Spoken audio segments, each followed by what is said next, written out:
Thank you. आज world की one of the finest universities के दीक्षांत समारोह में शामिल होने पर मैं खुद को गौरवान्वित महसूस कर रहा हूं।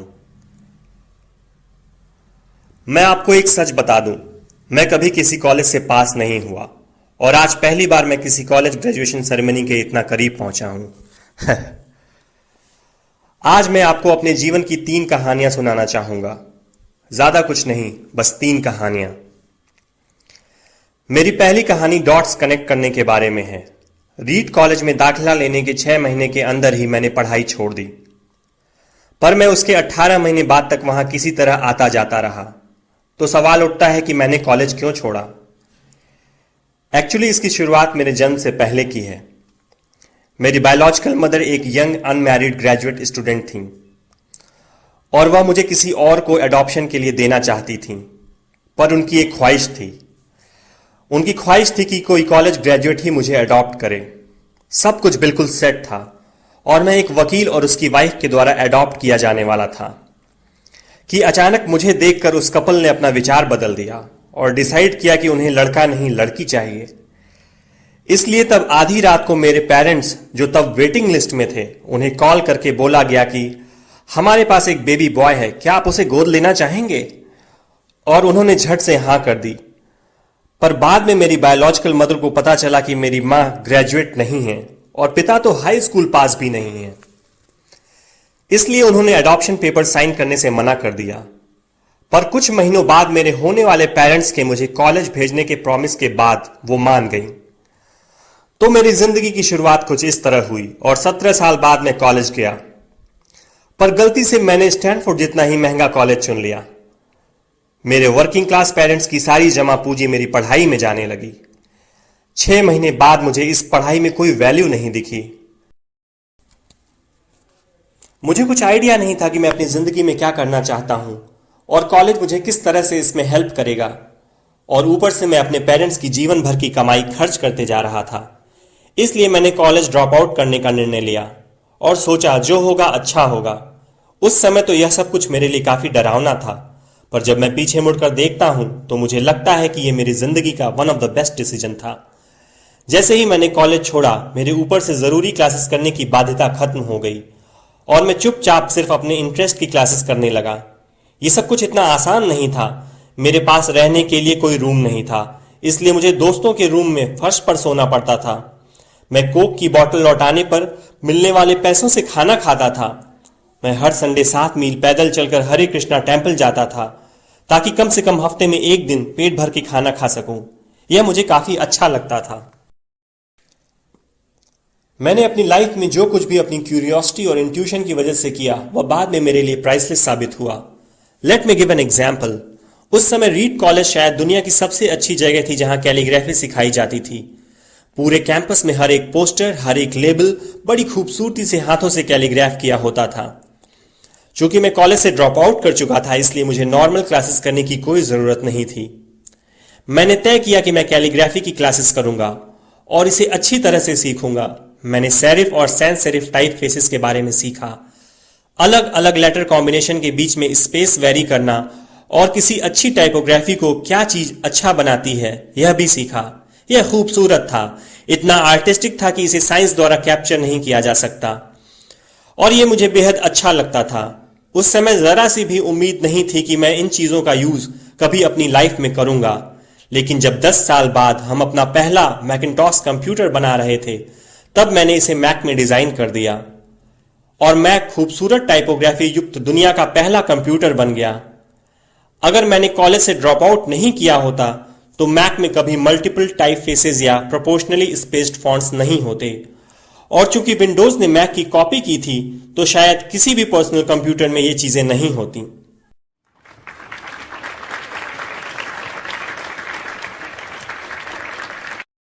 अगर मैंने ड्रॉप आउट नहीं किया होता तो कभी कैलीग्राफी की वो क्लासेस नहीं कर पाता और फिर शायद पर्सनल कंप्यूटर्स में जो फॉन्ट्स होते हैं वो होते ही नहीं।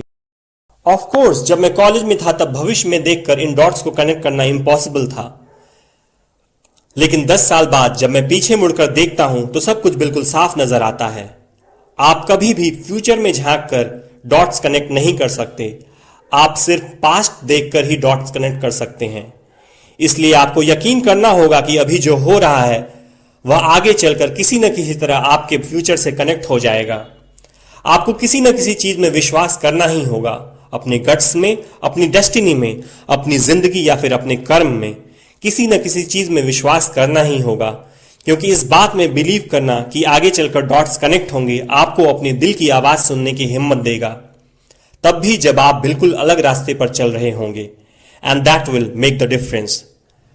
मेरी दूसरी कहानी लव और लॉस के बारे में है। मैं जिस चीज को चाहता था वह मुझे जल्दी ही मिल गई। वोज और मैंने अपने पेरेंट्स के गैराज से एप्पल शुरू की। तब मैं 20 साल का था। हमने बहुत मेहनत की और 10 साल में एप्पल 2 लोगों से बढ़कर $2 बिलियन और 4000 लोगों की कंपनी हो गई। हमने अभी 1 साल पहले ही अपनी फाइनेस्ट क्रिएशन मैकिन्टॉश रिलीज की। मैं 30 का हो गया था और मुझे कंपनी से फायर कर दिया गया। आप अपनी ही बनाई हुई कंपनी से फायर कैसे हो सकते हैं? वेल, जब कंपनी ग्रो होने लगी तब हमने एक टैलेंटेड आदमी को हायर किया।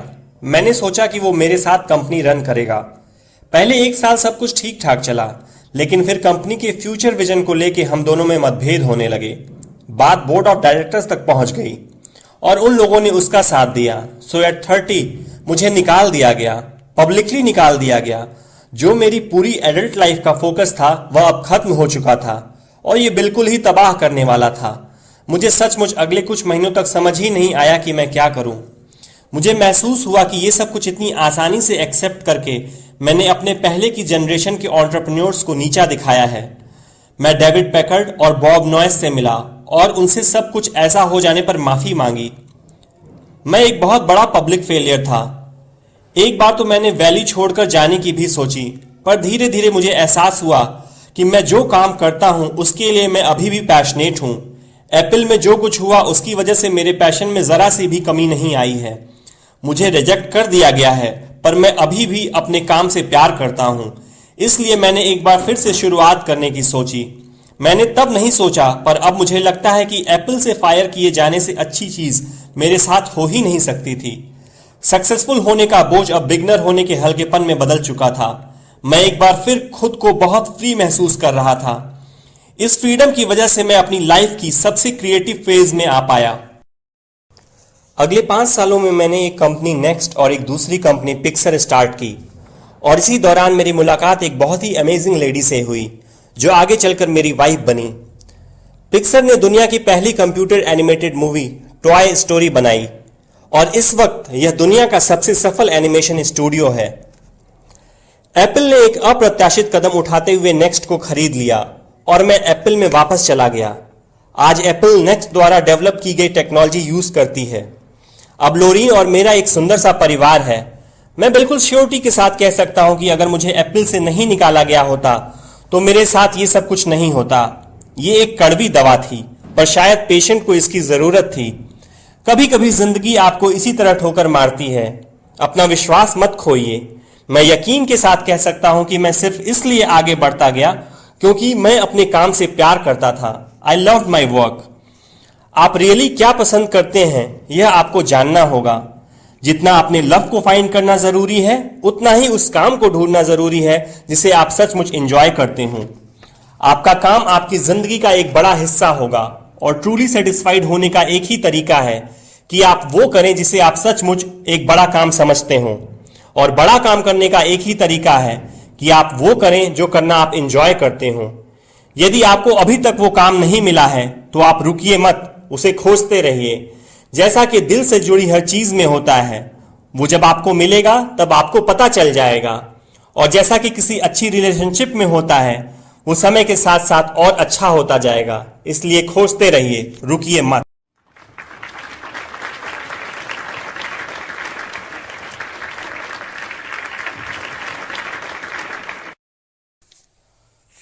मेरी तीसरी कहानी डेथ के बारे में है। जब मैं 17 साल का था तो मैंने एक कोट पढ़ा था जो कुछ इस तरह था, यदि आप हर रोज ऐसे जिएं जैसे कि ये आपकी जिंदगी का आखिरी दिन है तो आप किसी न किसी दिन सही साबित हो जाएंगे।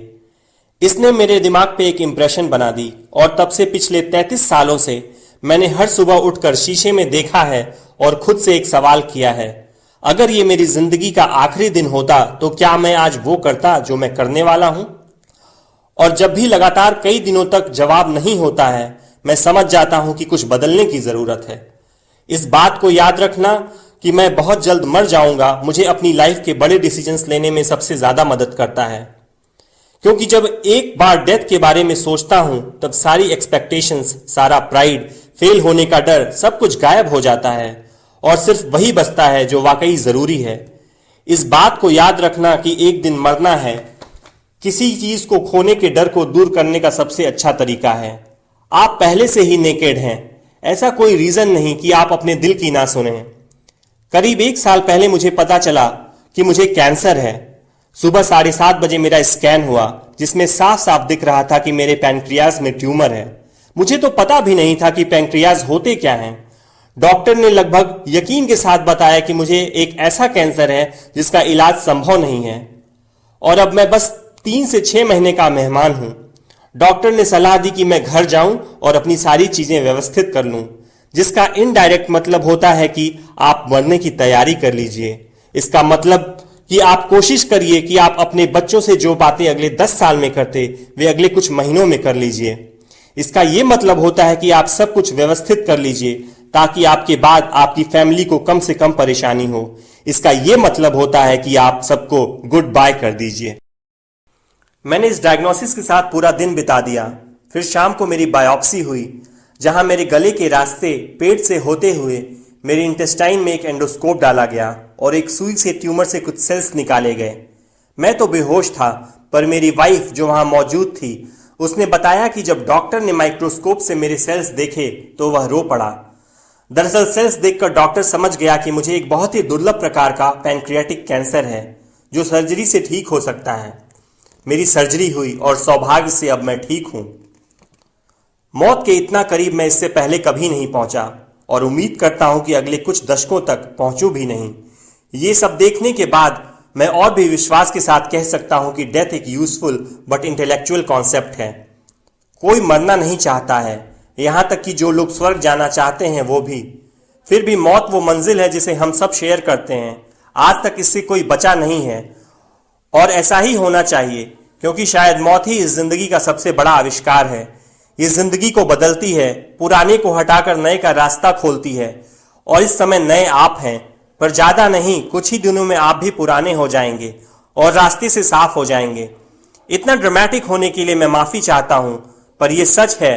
आपका समय सीमित है, इसलिए इसे किसी और की जिंदगी जीकर व्यर्थ मत कीजिए। बेकार की सोच में मत फंसिए। अपनी जिंदगी को दूसरों के हिसाब से मत चलाइए। औरों के विचारों के शोर में अपने अंदर की आवाज को, अपने इंट्यूशन को मत डूबने दीजिए।